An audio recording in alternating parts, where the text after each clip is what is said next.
Wes Rucker and Patrick Brown from GoVols 24/7 here doing today's No Huddle from Neyland Stadium after Tennessee's orange and white game. I believe it was the orange team that prevailed 21-14. Although the way they do the scoring, you're just confusing it because the orange. The offense wore white the entire time. Yeah, and then it's like some possessions you're like, wait, who's orange and who's white? They just alternated possessions for the teams. The bottom line is Tennessee played a spring game. Tennessee's spring camp is concluded. No major injuries during the game, which is, of course, always a good thing. Got a little bit started slowly, I would say, on offense, Pat, but then it really picked up in the second quarter, a little bit early in the third quarter. All three of the main quarterbacks, the scholarship guys, right, Nico Imaliava, Gaston Moore, and Jake Mecklinger all got some big touchdown passes. All of them looked pretty accurate, no turnovers. Looked like they kind of had a pretty productive day offensively, despite some guys not being there. Yeah, I think if you're hoping one thing from this game translates to the fall, it's the big pass plays, because that was an area where Tennessee's offense, it took a step back in a lot of ways in 2023 from 2022, but the explosiveness was one of the bigger issues, one of the glaring issues that Tennessee was played a little bit differently by teams. They missed some opportunities. Quarterback, receivers, offensive line missed some protections at times. But today they were able to connect on some of those deep passes, and we got to see some of the new toys that Tennessee has at wide receiver. One of the big things that I think Josh Heupel said after the game, talking to him, was that this wide receiver room is the deepest it's been that they've had. So, and you saw that today. You saw Chaz Nimrod making plays. Squirrel White, family issue, he wasn't here. Chris Brazel, the Tulane transfer, gets loose deep. And then Mike Matthews, a guy who's made plays all spring, 5-star freshman, he makes a play, and also had a good block on the first touchdown as well. So, and then Caleb Webb makes a play here and there. Dayton Sneed. Dayton Sneed. How about him? Whose younger brother is a big-time prospect in the 2026 class, by the way. Yeah, so I don't think he's going to be a factor in the fall, but you see the guys that make some plays. Caleb Webb had a catch.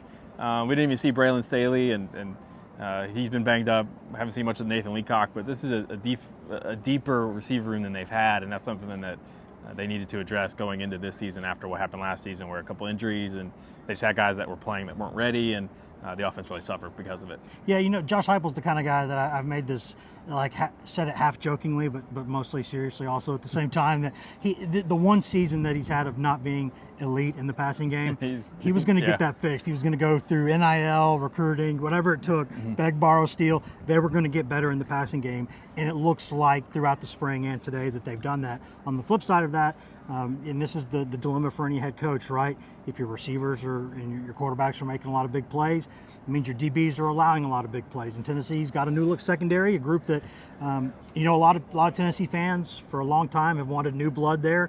Some outgoing transfers and some other guys graduating. There's a lot of new blood there now, and it's a work in progress. But let's call it what it was. Not a great day for that group. Well, but at the same time, you didn't see Jamal McCoy get beat at all. I don't think you saw Ricky Gibson get beat at all. He's had a good spring. Those are two guys that have been pretty locked in as starters, first-team cornerbacks, I should say, because nobody's starting. It's April at this point. But that was a guy that Chris Brazel, talking to him after the game, said those two guys have been the toughest matchups, and those weren't the guys that were getting beat deep and giving up some plays today. So I think that should be kept in mind. We did see Boo Carter flash with an early fourth down stop, knifing in off the edge. That was good to see. But yeah, they've got to continue to grow, and something that we've heard from multiple coaches this spring is that group's a lot more athletic. They've made a lot more plays. Didn't see it today, but I don't think that's necessarily indicative of the kind of spring that they've had. What about the line of scrimmage, Pat? I mean, I think that there were some guys missing from both sides, right? And Tennessee's defensive line was always going to be ahead of this new look O-line throughout spring. And early on, you saw that the D-line was all over the place, and the O-line, there were some holes there. But then as the game progressed, the pass pro got a little better. They had more time, made some plays. What did you think of both lines of scrimmage today? Well, it's a spring game, so a couple of those long scrambles we saw from Jake Mecklinger in the first half, including his touchdown, probably should have been ruled as sacks if it's just touch football for those guys, because some of those third stringers got in there. But this defensive line, the expectations of that group are really high, and they should be. It's a deep group. When full strength, they're going to be rolling out Jackson Moy, who was a 2-year contributor at Stanford as a freshman and sophomore, and David Hobbs, who's a former top 50. Those are going to be your third-team D tackles. We know they got James Pierce. I think Caleb Herring made a play early in the game. He's going to be probably the third guy there at that Leo spot behind James Pierce and Joshua Josephs. And they've got a lot of depth there. They can roll in a lot of guys. They can mix and match lineups. That group should be pretty good. the spring for the offensive line has been about the young guys, and we'll have to see if any of the guys that got a lot of time this spring are able to be factors when all those veterans get back. We didn't see Cooper Mays today. Javonte Spraggins been out after his injury late last season. No Carrick, no Jackson Lampley. Yeah. Didn't see much of John Campbell today. Lance Hurd was probably the one starter that was out there today that you're going to see a lot in the fall. So, but are any of those guys, what's the backup center situation? That's always the paramount one. And then, is Sham Umarov, can he make a move at left guard? That's an open spot. Big so, so that's the question mark today, and really all spring is what young guys can turn, what young guys can be more than just spring factors. Can they be factors in the fall when if Tennessee has another year like last year where they have a lot of guys beat up on the offensive line, some of those guys might be called upon, so they need to be ready. And even some of the freshmen and redshirt freshmen early oldies, they got a lot of work today and a lot of work all spring, so they should be better for it in the long run. And now I guess things transition into the offseason, and the transfer portal opens up very, very soon.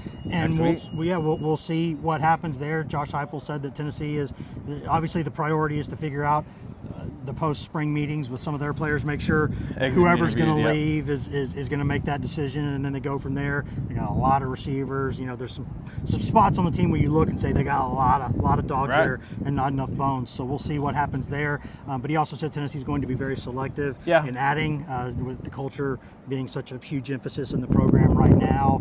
They've not really added anybody after the spring since that first year when the roster was a shell and they needed to take anybody that wanted to come. They didn't do that a couple years ago. Obviously, there were some restrictions, roster scholarship members wise at the time that they had self-imposed. But even last season, they didn't take a lot of guys in the spring, and we'll have to see how that plays out. But he did kind of downplay it and say, don't look for us to bring in a bunch of guys, but and talking about that culture piece, and that's something that's been true about their portal recruiting from the jump. So we'll have to see how it plays out. And lastly, we won't have much time to discuss this, but obviously a huge recruiting weekend for Tennessee, a lot of visitors in town. We're going to have all of that coverage at GoVols247.com. Ryan Callahan is going to be all over that. Some big hoops visitors. There's certainly some guys from the portal that are in town this weekend, because that portal door swings both ways. I mean, you're going to lose guys, but you're going to bring in guys. So there's some really, really, really big time. Some of the better players in the portal will be here in Knoxville this weekend or here right now. So we'll see how all that goes, but it was a good day. Apologies for the lighting here this time of day in this stadium. Just kind of is what it is. And for Patrick Brown, a guy who makes this 6'1" over here look kind of short, I'm Wes Rucker. We'll see y'all next time.